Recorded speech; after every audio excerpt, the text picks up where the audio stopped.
Rekan kuli bangunan tersangka Peggy Setiawan meyakini bahwa pada saat peristiwa pembunuhan keji terhadap Vina dan Eki tahun 2016 silam, Peggy Setiawan berada di kota Bandung.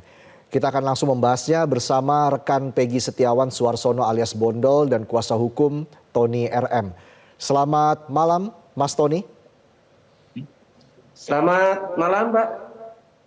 Ya, Mas Tony, saat ini posisi Mas Bondol ada di mana?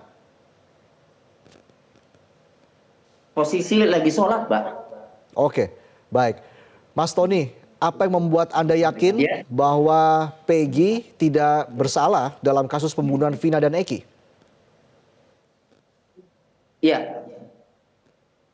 Jadi berdasarkan keterangan saksi-saksi yang kami sudah temui, ya, kami yakin bahwa Peggy Setiawan itu bukan pelaku pembunuhan Vina dan Eki, Pak. Apa yang menjadi dasar kuat dari alasan klien Anda itu? Ya. Jadi dari keterangan saksi-saksi pada tanggal 27 Agustus 2016, Peggy Setiawan itu berada di Bandung. Nah, ini bisa saya jelaskan begini. Jadi Bondol, Pak ya, itu pada tanggal 27 Agustus 2016 ya, seminggu baru bekerja. Jadi Bondol itu berangkat kerja ke Bandung itu tanggal 21 Agustus 2016. Yang menelpon Bondol, yang menghubungi Bondol dari Bandung adalah Peggy Setiawan mengajak bekerja. Nah, kemudian berangkatlah tanggal 27 Agustus 2000, berangkatlah tanggal 21 Agustus 2016. Karena seminggu tidak betah, ya, setelah seminggu itu tidak betah, kemudian setelah gajian, kan mingguan Pak gajiannya, kuli bangunan itu. Setelah seminggu tidak betah, kemudian tanggal 27 Agustus 2016 malam jam 8, Bondol itu pulang, Pak, ke Cirebon. Pada saat pulang, diantar dari Bedeng, ya, jadi kalau di proyek itu Bedeng ya Pak ya, diantarlah dari Bedeng menuju Jalan Raya itu oleh Robi Setiawan itu adiknya Peggy, kemudian oleh Peggy Setiawan dan oleh Ibnu, Pak. Diantar sampai Jalan Raya sampai dapat angkot. Setelah dapat angkot, ya, mereka ini Pak balik lagi bertiga ke Bedeng. Sementara Bondol pulang ke Cirebon. Nyampe Cirebon jam 11 malam. Pada saat sampai Cirebon jam 11 malam, Bondol melihat ada peristiwa di jembatan layang flyover, itu peristiwa kecelakaan. Berarti Bondol pulang itu dipastikan tanggal 27 Agustus malam karena memang terjadi kecelakaan. Kemudian Bondol pulang. Nah, setelah Bondol pulang, kemudian beberapa hari kemudian mendengar kabar bahwa ternyata bukan kecelakaan, melainkan pembunuhan. Nggak lama kemudian mendengar rumahnya ibunya, neneknya Peggy Setiawan itu digerebek oleh aparat.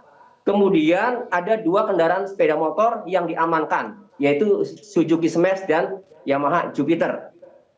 Tadi itu Pak. Nah, kemudian yang di sana, yang tadi balik lagi ke Bedeng itu Pak, kemudian dia tidur di sana. Tidur itu berempat, ya Pak. Ada tadi yang mengantar ada Robi, ada Peggy Setiawan, ada Ibnu, dan satu lagi ada Suparman. Nah, pada saat ngantar, Suparman ini nggak ikut, ada di dalam kamar di Bedeng, Pak. Nah, kemudian jam 12 malam, Suparman bangun, ya, bangun. Bahasa Indramayu, bahasa Cirebon, ngelilir, Pak. Ya, jam 12 malam, tengah malam. Ketika bangun jam tengah malam, si Suparman, ya, saksi ini melihat Peggy Setiawan itu sedang tidur di dekat pintu. Kemudian besoknya pas kerja, Mbak, si Suparman nanya kepada Peggy, Bondol mana? Bondol pulang ke Cirebon tanggal 28 kan? Karena 27 malam kan Pak pulangnya, Bondol pulang ke Cirebon. Sehingga dipastikan bahwa memang Bondol benar-benar pulang ke Cirebon tanggal 27 Agustus 2016 bertepatan dengan hari peristiwa naas bagi korban Vina Eki itu, Pak. Oke, Itu. baik. Mas Tony, apakah Bondol sudah bisa bergabung dengan kita?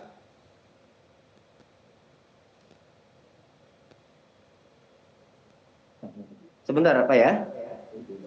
Baik, pemirsa, kita dengarkan dulu kesaksian dari saksi lainnya, yaitu Aep.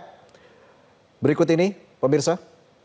Dua kejadian itu waktu itu ada motor lewat, Ya. terus kejar-kejar. Pertama dilempari batu, Iya. dikejar sama dia, dipepet. Udah, berhubung sayanya takut juga di situ, udah akhirnya saya pulang lagi. Di saat itu abang nggak ada di lokasi aktif melihat itu. Ya, saat itu saya berada di warung lagi merokok. Pelaku sekitar berapa orang itu? Pelaku, kalau bicara pelaku, ini yang lagi pada nongkrong itu ada sekitaran 8 orang. Toh, di antara pelaku ini ada yang mengenali nggak, Bang? Kalau bicara mengenali, saya mengenali wajah semua ya. Iya. Kalau bicara mengenali namanya saya tidak tahu. Nama-namanya itu siapa saya tidak tahu. Tapi kan udah dipajang tuh Bang ya, pelaku-pelaku yang di antara itu ya, sebelumnya ya. Iya. Abang ada yang mengenali di lokasi itu seperti itu? Sebagian ada yang mengenali. Pasti itu ya pelakunya ya. Iya. Nah di antara 3 DPO ini gimana Bang? Di antara 3 DPO ini, yang saya kenali itu yang baru ketangkap. Baru ketangkap. Yang baru ketangkap Peggy, itu ya? yang dikatakan namanya Peggy itu. Oh, Saya mengenali wajahnya, ya bahwa dia itu warga situ, yang sering nongkrong sama anak muda situ. itu persis ya situ yang ditangkap sekarang ini ya. Iya, cuman kalau bicara nama saya nggak tahu itu kalau itu Peggy gitu. Baik, kita kembali berbincang pemirsa. Mas Tony, kami juga masih menunggu kehadiran Bondol ya, Mas Tony, untuk bisa memberikan keterangannya bersama kami di Prime Time News. Tapi sebelum itu Mas Tony, sambil kita menunggu kehadiran Bondol, sebenarnya bukti-bukti apa saja yang Anda miliki, yang Anda persiapkan begitu, selain kesaksian dari para saksi? Baik, jadi tim kuasa hukum Peggy Setiawan ya itu sudah menghubungi Pak Rudi, ayahnya Peggy Setiawan ya, karena pada 2016 ya, bekerja di Bandung itu mandornya itu adalah Pak Rudi, bapaknya Peggy. Nah, bukti yang dimiliki Pak Rudi ya terkait ada 8 orang yang bekerja bangunan di rumahnya Pak Agus ya, itu ada catatan pembayaran ya. Ada catatan pembayaran di sini. Kalau kuli bangunan ini di proyek rumah ya, bangunan ini bayarannya itu per minggu. Nah, kita lihat di tanggal 26 Agustus 2016, berarti sehari sebelum kejadian. Iya. Ya, tanggal 26 Agustus 2016, sehari sebelum kejadian. Ini masih bayaran sebesar 5.300.000 ini untuk 8 orang, 8 kuli. Nah, kemudian di minggu berikutnya, ya, tanggal 2 September 2016, ya, ini juga masih gajian sebesar 5.300.000 untuk 8 orang. Karena memang sudah saya tanya 8 orang kulinya itu. Artinya 8 orang itu termasuk Peggy Setiawan. Ya. Nah, jadi ya, dari catatan ini dipastikan Peggy Setiawan itu pada tanggal 27 Agustus 2016 kemudian gajian di 2 September dengan angkanya masih 5.300.000, berarti Peggy Setiawan ini masih di sana. Dan ini yang diberikan data yang diberikan oleh bapaknya Peggy Setiawan, Pak Rudi. Oke, baik. Tapi Itu. seberapa yakin Anda bahwa bukti ini akan sangat kuat di persidangan? Karena kan sebelumnya sudah ada keterangan dari saksi Aep. Ya, silakan saja. Itu kan penyidik. Makanya kan begini, kami itu simpel sebenarnya. Kami sepakat bahwa 3 DPO itu adalah Andi, Dani, dan Peggy alias Peron berdasarkan putusan pengadilan atas nama terdakwa atau terpidana 8 itu. Kami sepakat ya 3 DPO itu, yaitu Andi, Dani, dan Peggy alias Peron. Karena kami baca putusannya mereka mempunyai peranan masing-masing dan turut serta melakukan tindak pidana tersebut. silakan kami dukung agar ditangkap. Cuma persoalannya adalah Peggy Setiawan yang ditangkap sekarang itu Peggy alias Peron bukan, itu persoalannya. Kenapa kami tanyakan? Karena pada daftar pencarian orang atau DPO yang disebarkan oleh Polda Jawa Barat, ciri-ciri Peggy alias Peron ya, itu jelas rambutnya keriting, tinggi badannya 160, umurnya pada tahun 2016 itu 22, dan tahun 2024 itu umurnya 30 tahun. Dan tinggalnya di Banjarwangun. Sekarang yang ditangkap, rambutnya tidak keriting, umurnya 27, Artinya Anda masih meragukan penyidikan yang dilakukan oleh pihak kepolisian. Melainkan di Desa Kepongpongan. Umurnya itu bukan 30, melainkan 27 tahun. Dan tinggalnya di Kepongpongan. Jadi beda sama sekali. Saya mencurigai, saya menduga, ini pendapat saya ya Pak, analisa saya. AF itu memberikan kesaksian setelah ditangkap Peggy Setiawannya. Saya khawatir itu dicocok-cocokkan dengan identitas atau ciri-ciri Peggy Setiawan mukanya. Saya khawatir itu. Kenapa Kak saya katakan demikian? Karena kami mempunyai putusan pengadilan di mana AF itu pada tahun 2016 itu yang katanya dijadikan saksi namun tidak hadir di persidangan, ya. Itu tidak ada yang namanya motor Suzuki Smash. Tidak ada. Nah, sekarang Mas motor Tony. Suzuki Smash itu kan disita.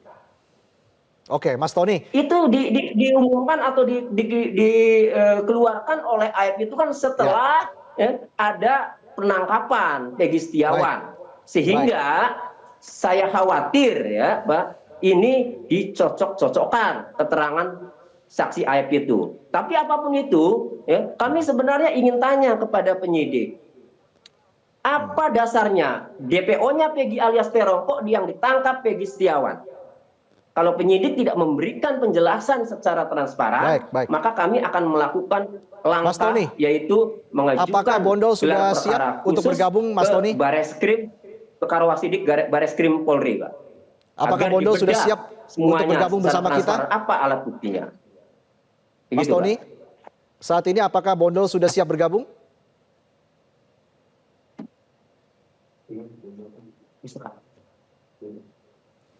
Belum, Bapak, ini masih dihubungi.